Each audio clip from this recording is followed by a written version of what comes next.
Have you ever picked up a phone and thought, wow, this is super thin? Well, Apple might be going all in on that idea with its next iPhone, but at what cost? Let's talk about the iPhone 17 Air, which is shaping up to be Apple's thinnest iPhone yet. It's pretty, it's sleek, and it's expected to replace the current Plus model in the upcoming iPhone 17 lineup. But here's the thing. One feature that many people were hoping for might not be part of the deal.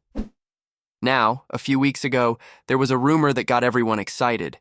It said the base iPhone 17 and the iPhone 17 Air might finally get a promotion. Display, something Apple has only put in its Pro models so far. For those who've never used one, ProMotion means your screen feels buttery smooth and can adapt its refresh rate, going up to 120 Hz when you're scrolling and all the way down to 1 Hz when you're not touching it, which also helps save battery. But now a newer report says, not so fast. According to the latest leaks, the iPhone 17 Air might still get a 120 Hz display, just not the full ProMotion experience. That means it won't be adaptive and most likely won't support the always-on display feature that the Pro iPhones have. That's a bit of a letdown, especially for people who were hoping the Air would bridge the gap between the base and Pro models. So what do we actually know about the iPhone 17 Air so far? Well, design is where Apple is really pushing the limits. The phone is expected to be extremely thin, possibly just around 5.5 millimeters. That's thinner than any iPhone Apple has made before, and even thinner than most Android phones. It also seems to have a new camera layout, something similar to what we've seen on recent Pixel phones with a horizontal camera bar on the back. Sounds nice, right? But here's the catch. When you make a phone that thin, you usually have to make compromises somewhere. And in this case, it could be the battery size. A thinner phone likely means a smaller milliampere-hour battery. Now, Apple is reportedly trying to fix that by improving battery efficiency. But let's be real. No matter how efficient your software is, a smaller battery is still going to struggle, especially with a 120 Hz display. So while the iPhone 17 Air might look amazing, it raises a few questions. Will it last long on a single charge? Will it feel like a downgrade just for the sake of looking thin? And there's something else to think about. How many people are going to even notice that thinness once they put a case on it? Most of us do that anyway to protect our phones, and once it's inside a case, the whole super thin thing kind of disappears. Some people are already comparing the iPhone 17 Air to the upcoming Galaxy S25 Edge, which is also focused on being thin and stylish. But early signs suggest that Samsung's new Edge model isn't selling as well as they hoped. So could the same thing happen to Apple? Only time will tell. What if your next iPhone could run faster, use less battery, and stay cooler, all at the same time? Sounds like a dream, right? But according to new leaks, Apple might actually be getting close to making it happen with the iPhone 18 Pro. And the secret lies in something you can't even see, the A20 chip. Let's break it down in simple terms. We haven't even seen the iPhone 17 yet, but the iPhone 18 is already stealing some of the spotlight.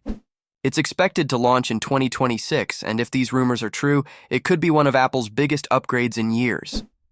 Now you might be thinking, didn't the iPhone 17 already get a redesign?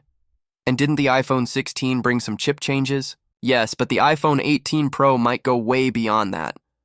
According to analyst Jeff Pugh, Apple's working on a brand new chip called the A20.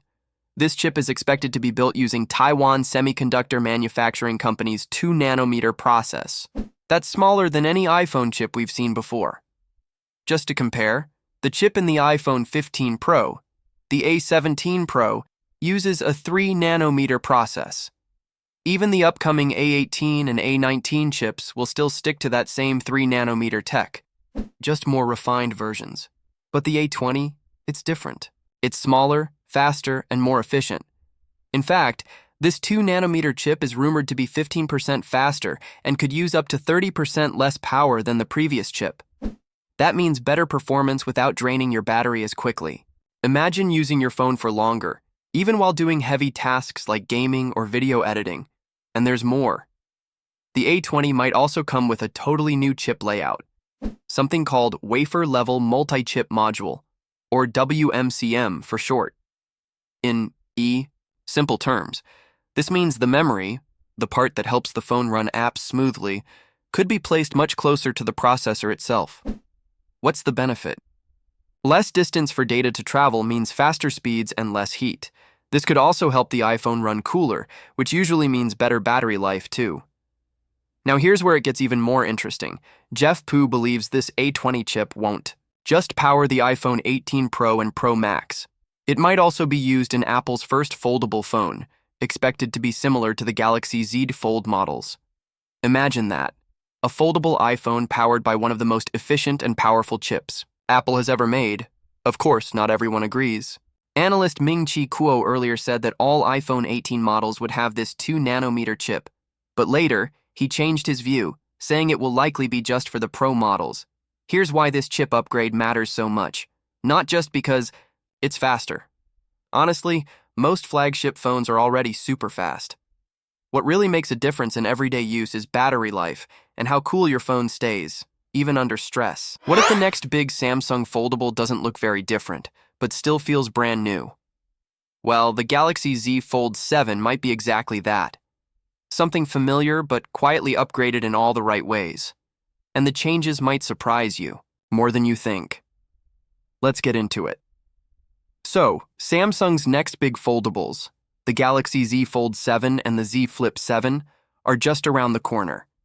And right before launch, we now have solid details about the Fold 7's display, design, and even the processor inside it. And here's what stands out.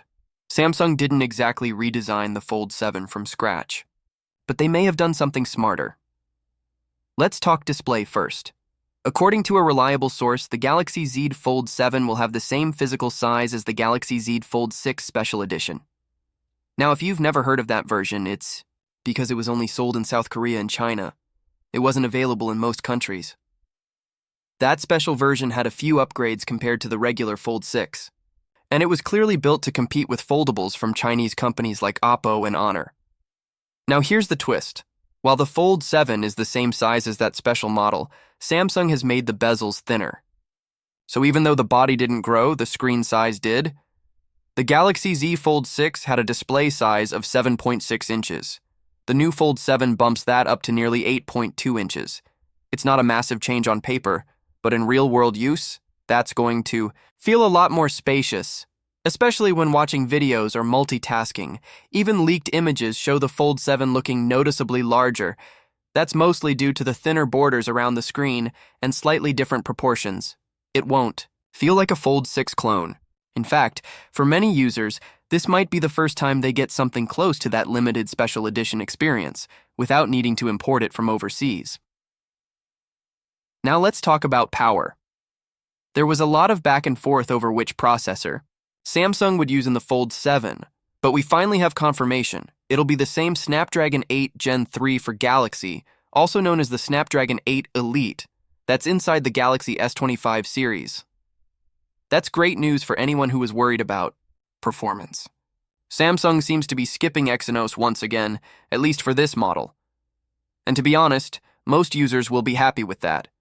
Expect better battery efficiency, improved cooling, and fast performance overall. Now here's the thing. Samsung is going into this launch with low sales expectations. Foldables still haven't exploded in popularity like regular smartphones. Some brands are even stepping back from the foldable game entirely. But Samsung's still pushing forward, likely because they've been leading the space for a while now. They know this isn't going to sell like the Galaxy S series, but they're fine with that.